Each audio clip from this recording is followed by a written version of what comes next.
No. Wolf looked at the day and date displayed on his wristwatch. It's... He stopped and stared at his wristwatch. That can't be, he said, shaking his head. Sure can, Mr. Willett. It's Wednesday, and tomorrow's Thanksgiving. I can have the parts here by 10:30 Friday morning, and we'll have them installed by early afternoon. Wolf rubbed his forehead. Something was terribly wrong here.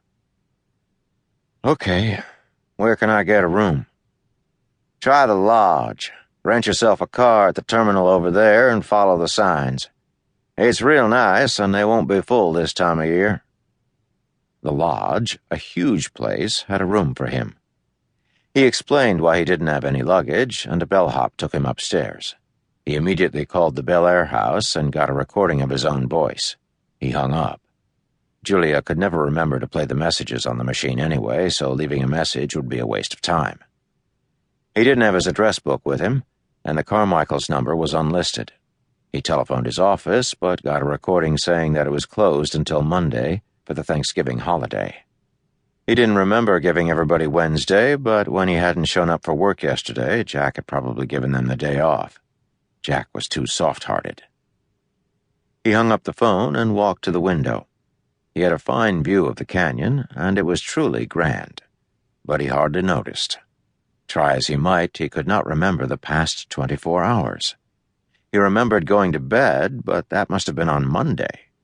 He picked up the Tucson newspaper that came with the room and checked the date to be sure. Wednesday. He had lost a day out of his life, and it wasn't the first time. Wolf woke up the next morning feeling horny and reached for Julia. She was not there, of course. She was in L.A. At least he thought she was.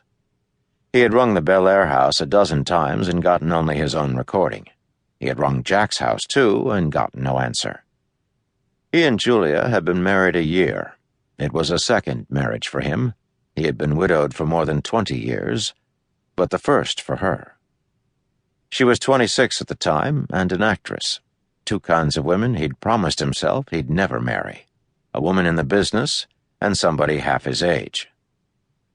It had gone well, though, had exceeded his expectations. Julia was wonderful company, and she had revived his nearly dormant sex life. She made him feel 18 again, and he would always love her for that. God knew she was too friendly with other men, and she was making a career out of shopping, which drove him nuts. But she was beautiful and shrewd, two qualities that had always appealed to him. She would probably leave him on his 65th birthday, but if she lasted that long, it would be worth it. He reached for his wristwatch. Nearly noon. He never slept that late. What was the matter with him? He stood in the shower long enough to wake him, but when he got out, he still felt fuzzy around the edges. He shaved with the razor the hotel had lent him and got dressed, squirming into the damp underwear and socks that he had rinsed out the night before. There was still no answer at the Bel Air house. Downstairs, he asked for a New York Times. "Sorry, sir," the young thing at the desk said. "We don't get any papers at all on holidays. Will you be having Thanksgiving dinner with us?" It was that or McDonald's in the village, he thought. Yes, of course. He ate hungrily, having slept through breakfast. He drank nearly a bottle of wine with lunch, feeling sorry for himself for being alone on Thanksgiving, then had a long after-lunch nap in his room. Later, he forced himself to go for a walk along the rim of the canyon. But he had seen it many times before, and it wasn't working its charm today. He was too depressed. Here he was on his favorite holiday, far from wife and friends, stuck with no way out until the new parts arrived tomorrow. He went back to the hotel, bought a paperback novel in the shop, and tried to read it.